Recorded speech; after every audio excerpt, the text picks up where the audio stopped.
Assalamualaikum warahmatullahi wabarakatuh. Perkenalkan, nama saya Singgih Mitro S yang akan mengajar mata kuliah metodologi penelitian di semester ini. Nah, saya ucapkan selamat datang di kuliah metodologi penelitian. Di pertemuan pertama ini kita akan membahas tentang dasar-dasar penelitian yang akan menjadi pondasi bagi kita semua dalam memahami bagaimana penelitian dilakukan dan mengapa penelitian itu penting, terutama dalam bidang informatika. Melalui penelitian, kita dapat mengembangkan solusi inovatif, memahami fenomena kompleks, dan secara signifikan memajukan teknologi yang mendukung kehidupan kita sehari-hari. Dalam kuliah ini, kita akan menjelajahi berbagai metodologi penelitian yang digunakan untuk mengeksplorasi masalah di bidang informatika. Mulai dari belajar bagaimana menentukan masalah penelitian yang tepat, mengembangkan pertanyaan penelitian, dan memilih metode yang sesuai untuk mengumpulkan dan menganalisis data.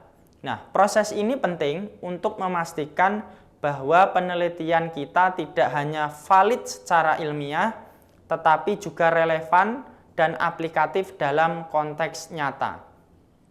Penting untuk kita semua memahami bahwa kemampuan melakukan penelitian yang efektif dan etis adalah keterampilan yang sangat berharga di dunia kerja saat ini. Oleh karena itu, saya mengundang teman-teman semuanya untuk mendekati setiap aspek course yang ada di sini dengan pikiran terbuka dan sikap ingin tahu yang lebih tinggi.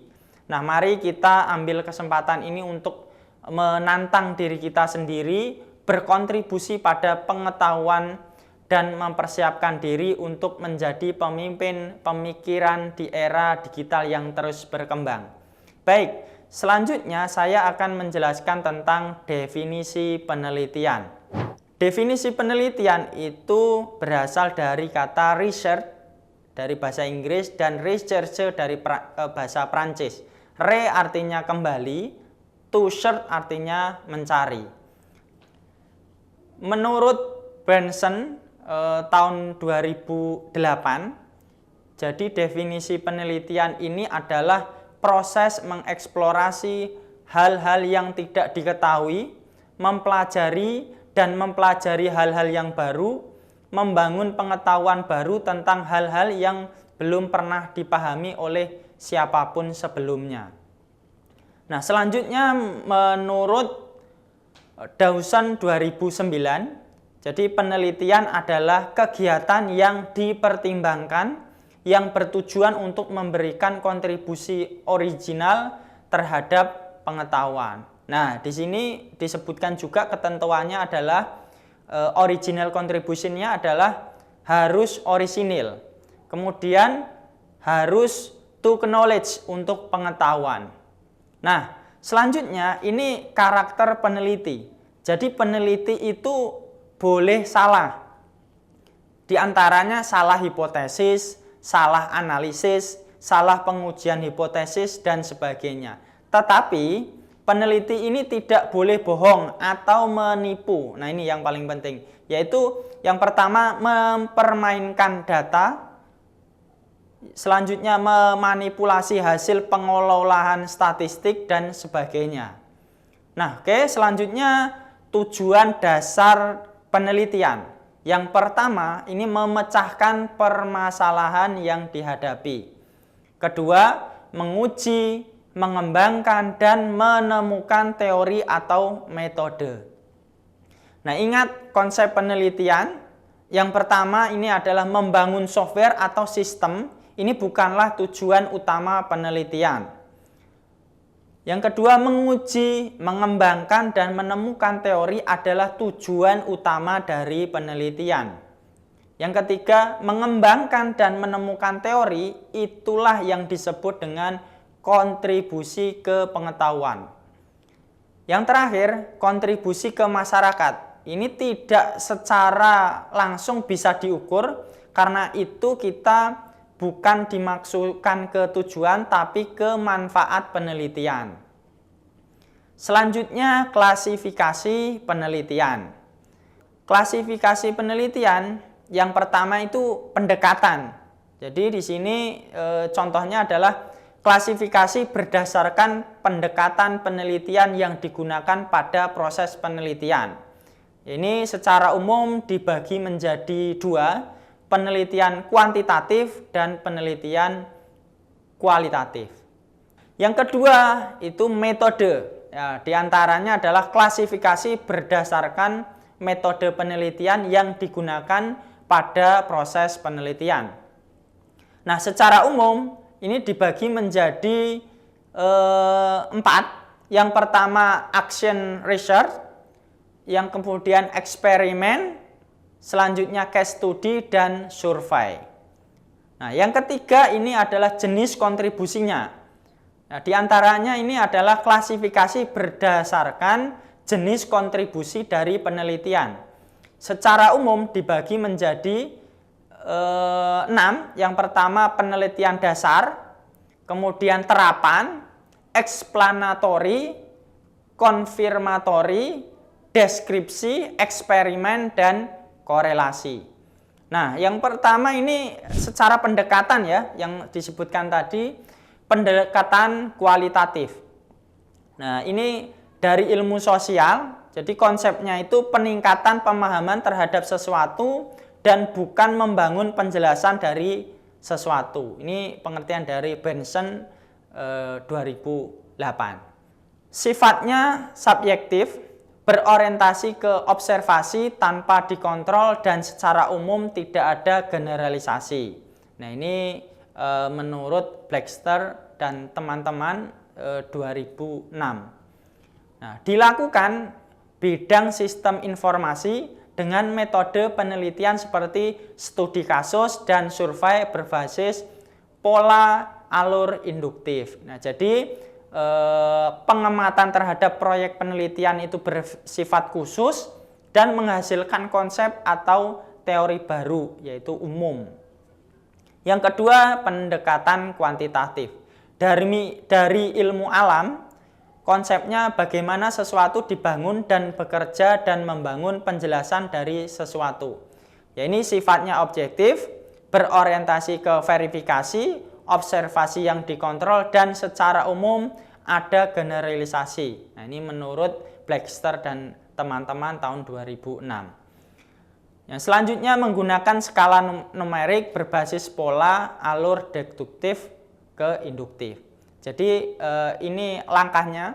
Jadi mengumpulkan teori secara umum, menghasilkan konsep, selanjutnya rumuskan hipotesis, yaitu khusus, kemudian diuji hipotesis dan mentarik kesimpulan. Nah, dan ini adalah perbedaan kuantitatif versus kualitatif. Jadi bisa dilihat di sini. Yang kedua, metode. Yang pertama ada penelitian tindakan. Jadi di sini studi berupa monitoring dan pencatatan penerapan sesuatu oleh peneliti secara hati-hati yang tujuannya untuk memecahkan masalah dan mengubah situasi. Nah, ini menurut Herbert tahun 1990. Kemudian penelitian tindakan kelas di bidang pendidikan. Nah, yang kedua ini eksperimen. Jadi investigasi hubungan sebab akibat dengan menggunakan uji coba yang dikontrol oleh peneliti, melibatkan pengembangan dan evaluasi. Ini penelitiannya di bidang sains dan teknik.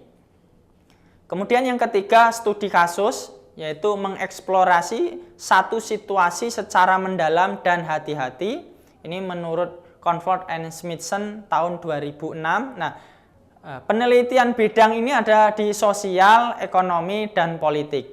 Nah, keempat ini survei, yaitu pengumpulan data dari populasi yang bisa diukur dengan cara yang ekonomis, menurut Saunders 2007. Ya, ini melibatkan penggunaan kuesioner dan interview.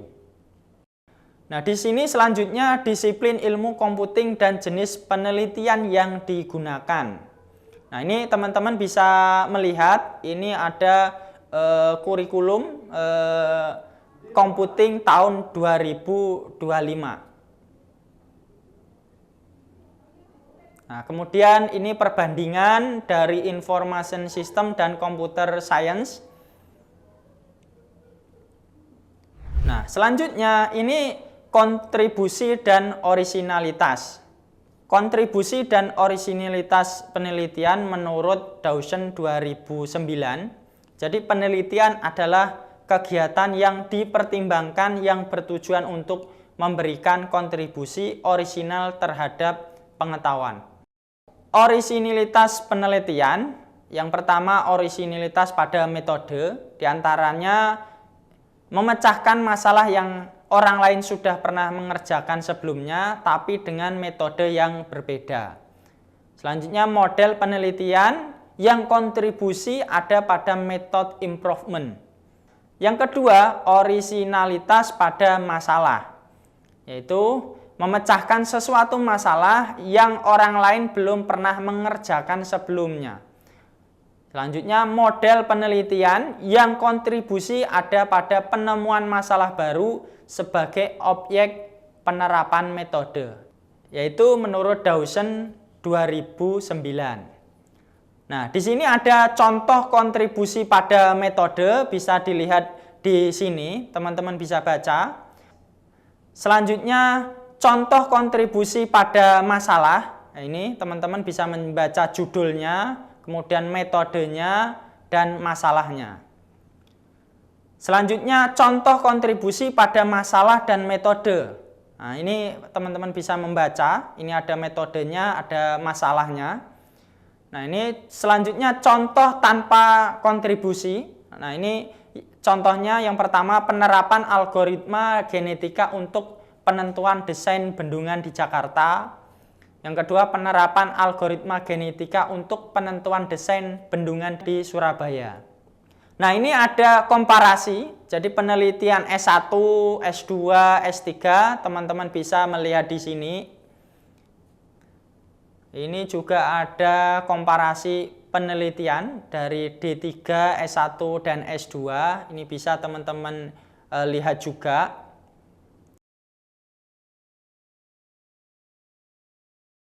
Terima kasih telah bergabung dalam sesi kita kali ini. Saya berharap pembahasan tentang dasar-dasar penelitian tadi telah memberikan teman-teman gambaran awal yang solid tentang bagaimana penelitian dilakukan dan mengapa hal itu sangat penting khususnya dalam bidang informatika.